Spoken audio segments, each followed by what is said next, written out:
specific kind of trauma that does not simply hurt you.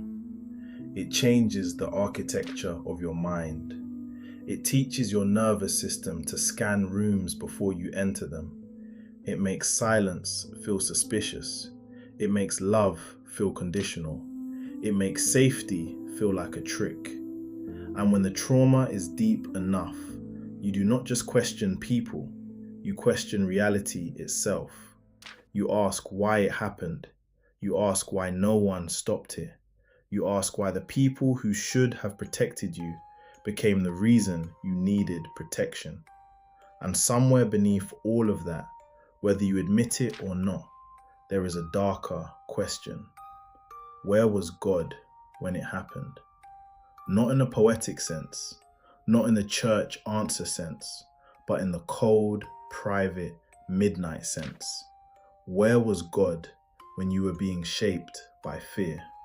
Where was God when your innocence was being negotiated away by someone else's dysfunction? Where was God when your mind learned survival before it learned peace? This video is not here to comfort you. Comfort is often cheap. This is about analysis. Trauma does not only break people, it reveals the hidden systems operating beneath the surface. Power, abandonment, control, shame, memory, attachment, and the terrifying human need to find meaning in pain. If God was there, then the question becomes more disturbing.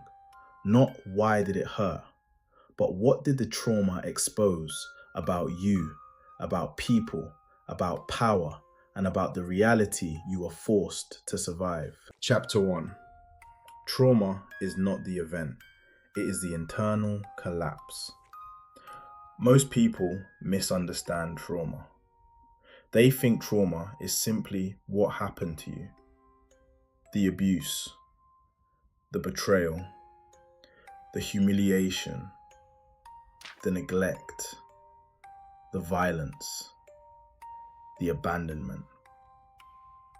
But psychologically, trauma is not only the event itself. Trauma is what the event did inside you. It is the moment your mind realized that the world was not as safe as it was supposed to be. It is the moment your nervous system stopped trusting reality. It is the moment your body learned that danger could come from familiar faces, normal houses, soft voices, or people who claimed to love you. The disturbing part is that trauma does not always announce itself as pain. Sometimes it becomes personality. It becomes your emotional reflexes. It becomes the reason you apologize when you did nothing wrong. It becomes the reason you feel guilty for having boundaries. It becomes the reason you confuse intensity with love and control with protection. When people say trauma broke them, what they often mean is that trauma broke their original map of reality. It destroyed the simple belief that good people are safe, family is protective, love is gentle, and authority is trustworthy.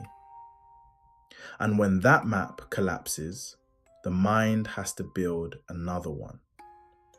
Usually, it builds one out of fear. Chapter 2. The God question is really the safety question. When you ask where God was in your trauma, you are not only asking a theological question. You are asking a safety question. You are asking whether the universe saw what happened. You are asking whether your pain mattered. You are asking whether justice exists beyond human failure. The mind can tolerate pain better than meaningless pain. Meaningless pain is psychologically corrosive. It turns suffering into chaos. It makes the victim feel not only wounded, but erased. This is why the God question becomes so intense after trauma. If God exists, then your suffering was seen. But if it was seen, why was it allowed? And if it was allowed, what does that say about protection, justice, and love? These are not soft questions. They are violent questions. They force your mind into direct contact with the limits of human understanding. Trauma takes the idea of God out of theory and drags it into the room where the damage happened. Before trauma, God may have been an idea, a belief, a tradition, a word used by other people. After trauma, God becomes a witness, a silence, an accusation, or the only presence you can still speak to when everyone else has failed. Chapter 3. The first wound is betrayal. Trauma becomes psychologically darker when it comes through someone who was supposed to protect you. Abuse by a stranger is horrifying. Abuse by someone close to you is identity shattering. The mind does not only register the harm, it registers the contradiction. This person was supposed to love me, and they harmed me. This person was supposed to protect me, and they became dangerous. This person was supposed to see me, and they used me. That contradiction creates betrayal trauma. Betrayal trauma occurs when the person or system you depend on becomes the source of threat. The reason this is so psychologically damaging is because the victim often cannot simply leave, reject, or emotionally detach. A child cannot afford to see the parent as fully dangerous because the child still needs the parent to survive. So the mind adapts by distorting reality. It may blame itself. It may minimize the abuse.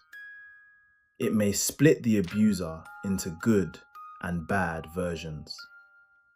It may learn to survive by protecting the image of the person who caused the damage. This is where many people lose themselves.